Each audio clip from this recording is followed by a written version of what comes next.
Okay, lesson 11, reciprocal and multiplicative inverse, order of operations, and identifying multiplication and addition.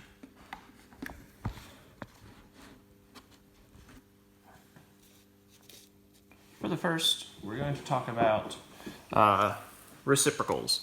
We've talked about every number has a reciprocal. We've learned this in other levels of algebra or of math. So 3 over 2, the reciprocal of that means we just flip it around. And the 3 over 2, the reciprocal of 3 over 2 is 2 over 3.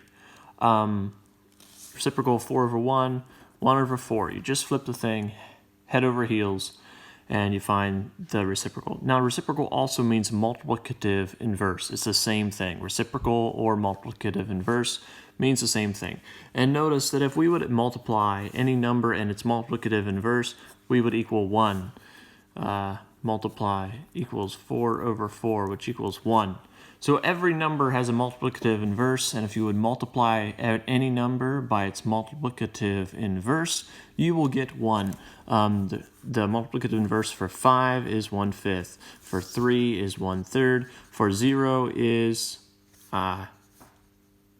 1/0. It's not possible to divide by 0ths. Not possible to have 0. So this is undefined. Therefore, we say it doesn't really have a reciprocal. 0 doesn't really have a reciprocal because we can't divide by 0. That is undefined. Okay, so that's the first section of the lesson. The second section of the lesson has to do with addition and multiplication and order of operations.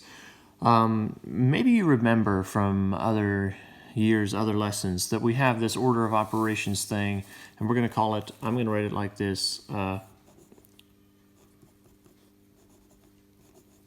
please excuse my dear Aunt Sally. So please excuse my dear Aunt Sally. Or parentheses, exponents, multiplication, division, addition, subtraction. So what we're dealing with today is that we must do multiplication and division before we do addition and subtraction. So in every problem we see, let's do multiplication and division first, and then addition and subtraction. So working through this problem, we notice we've got multiplication here and multiplication here, addition and subtraction here. So multiplication, 6 times 3 is 18. 4 times 5 is 20 times 6 is 120. And then 18 minus 120. Since we've done the multiplication, we may now do the subtraction, and that equals 102, negative 102. This problem, here's some multiplication, so we do the 3 times the 5 is the 15. 5 and 2, that's addition, Let's not do those operations. Let's just copy it down, plus 2. And then here we've got 4 times negative 2 is negative 8. So we can go plus negative 8. Now we perform the addition and subtraction. 15 plus 2 is 17 plus a negative 8. So 17 plus negative 8 is the same thing as 17 minus 8, which equals 9. 2 more of them. 2 times 4 is going to be 8, but our minus carries through. 3 times negative 2. Now, this what I would do is I would kind of put parentheses in around every single one of these and keep these addition and subtraction signs out of the way. That way you know what to do with the negative numbers, what to do when you're adding things. So we could go negative 3 times 2 and go negative 6, or we can just go 3 times 2 and then keep our minus sign right there. I think it's better if we just keep our minus sign and keep it right there, and go 3 times 2, which is 6. And then minus 7. Here again, we're just going to let the plus sign there, plus 5 times 2, which is 10.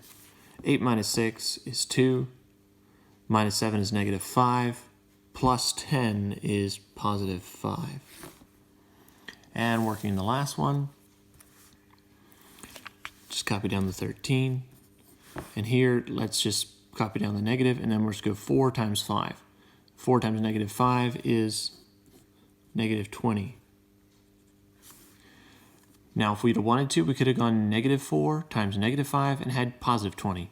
Because notice that the opposite of a negative is a positive. So this is actually like 13 plus 20. 13 minus a negative 20 is the same as 13 plus 20. And then carrying on with 3 times 10, we get a minus 30. So 13 minus the opposite of negative 20, which is 13 plus 20. 33 minus 30 is 3. Okay, that is that for that lesson.